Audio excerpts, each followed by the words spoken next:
Rocha. E Murilo. Bom dia, Lucas. Bom dia, Luciana. Bom dia. Bom dia, ouvinte da Band News. Eu vou continuar nesse assunto aí que o Lucas estava falando sobre a questão das fake news, principalmente que nós fomos muito elogiados nas redes sociais da Band ontem, tanto eu quanto o Lucas, porque criticamos a postura do senador Cleitinho, do influenciador Pablo Marçal, enfim, e outras pessoas aí que nesse momento estão mais atrapalhando do que ajudando com a divulgação de informações falsas. E muita gente nos questionando, falando que houve sim caminhões que foram parados e foram interditados, impedidos de chegar ao Rio Grande do Sul, e fazendo uma referência à matéria do SBT, que foi veiculada também, mostrando isso, enfim. A gente tem que tomar cuidado, porque toda fake news, geralmente, toda notícia falsa, ela parte de uma premissa até verdadeira, às vezes, e é distorcida ao longo do caminho. O que houve, segundo a Agência Nacional do Transporte Terrestre, foram 6 caminhões, gente, nós estamos falando de mais de 1.000, sei lá, 10 mil caminhões, não sei quantos milhares de caminhões foram, chegaram lá no Rio Grande do Sul. 6, segundo a ANTT, foram parados e multados por excesso de peso. Não tem nada a ver com a nota fiscal, excesso de peso, mas eles não ficaram retidos. Eles seguiram viagem para o Rio Grande do Sul e ontem a ANTT, inclusive, estava falando que ia retirar essas multas. Foi a informação ontem, né? Eles seguiram viagem. Eles não foram impedidos de chegar ao Rio Grande do Sul.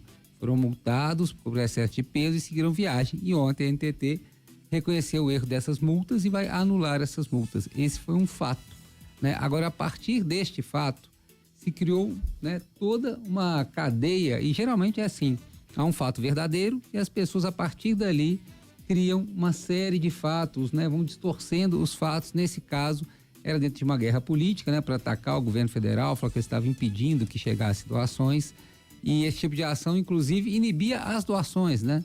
Eu estava vendo, inclusive, o Felipe Neto, né, esse influencer, ele criou um Pix aí para receber doações para questão de filtros, né, para limpar a água lá.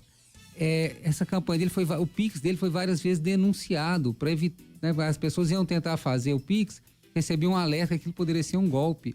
Olha só, as pessoas atacando uma ação positiva para tentar desestimular, para ele não poder, vamos dizer, falar que ele estava ajudando o Felipe Neto. Olha, é uma coisa. Então, esse negócio de informação falsa, eu volto a bater nessa tecla, tem que tomar muito cuidado, porque realmente ela parte de uma premissa, né? Às vezes tem uma informação verdadeira ali, mas que é montada dentro de um contexto falso, né? Ela ganha área de realidade porque ela tem ela tem um ponto de partida de realidade às vezes, mas ela é toda infiltrada, contextualizada dentro de um falso contexto, uma falsa informação. Na eleição a gente tem visto isso de forma recorrente e vai continuar vendo também agora.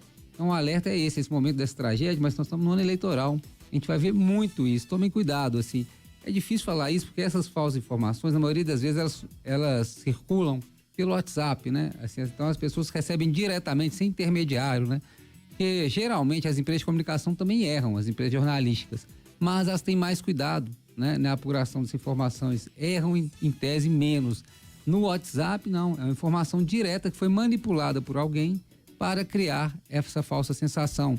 E você vê que é tão assim, forma um padrão inclusive de argumentação essas informações, né? Você vai explicar para a pessoa que aquilo ali não é verdade, não é totalmente verdade, mas ela já tem toda uma cadeia argumentativa que foi através, né, que recebeu através do WhatsApp, enfim, ou de algum vídeo que mandaram para ela, algum link de algum vídeo. A gente tem que tomar muito cuidado. A gente pode usar o caso das vacinas, por exemplo.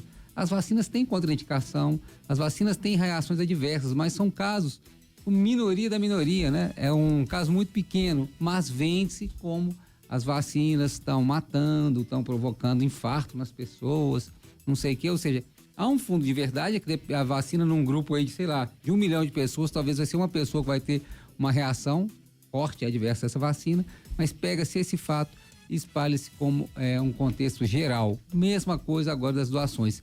Pegou-se um problema localizado e minúsculo, né, 6 caminhões, e se transformou como se fosse uma ação organizada para impedir que chegassem caminhões no Rio Grande do Sul. Então a gente tem que tomar muito cuidado, e quando eu falo nós da imprensa também, porque esse tipo de informação falsa parte de todo lugar, parte de agentes públicos, né, parte de prefeituras, governos, até a presidência da República, E parte muito desses influenciadores também, né? Que assim, ou por ignorância, ou por má fé, ou geralmente pelas duas coisas, criam ali um argumento que parece verdadeiro, né? Uma espécie de um sofisma, né?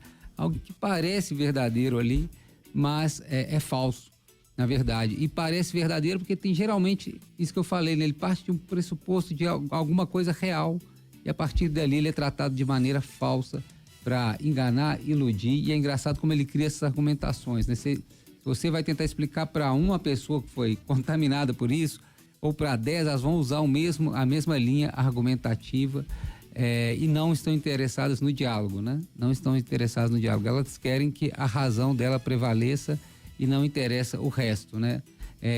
Não estão abertas a pensar, a construir um pensamento. Elas têm uma certeza falsa, mas é uma certeza, né? E estão ali decididos a levar isso até o fim, porque entendem que esse é um momento de uma luta, né, política, como se fosse o bem contra o mal.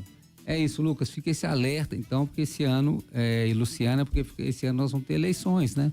E nas últimas eleições já tivemos milhares de fake news, mas elas estão ficando mais requintadas, elas estão ficando às vezes até mais difíceis de serem descobertas, e você pensa às vezes assim, não, a pessoa não vai cair nisso, mas as pessoas caem, né? Esse Pablo Marçal, vou voltar a citar esse rapaz, né? Assim, ele, né, assim, você olha para a cara dele, você ouve um discurso dele, parece que é um esquete de humor, assim, né? Parece que é uma coisa tão burlesca, tão caricatural, assim, que você fala, não é possível que alguém vai cair na conversa desse cara. Aí de repente mostra um teatro lotado, mostra o cara recebendo doações, pessoas ajudando, não sei o quê. É impressionante, né? Assim, os casos dele, eu estava vendo uma pessoa que fez uma lista aí dos casos dele, são coisas impressionantes, né? Ele chegou a prometer que uma mulher ia ser curada, uma mulher que estava numa cadeira de rodas, dependia da força de vontade dela. São coisas, assim, inacreditáveis, né, gente? Então, assim, tomem cuidado com esse negócio de coach, né? Isso é um perigo, assim, é um perigo, né? Porque beira o charlatanismo. Na maioria das vezes é charlatanismo mesmo. As pessoas ganham dinheiro, mas quem segue só perde e se dá mal.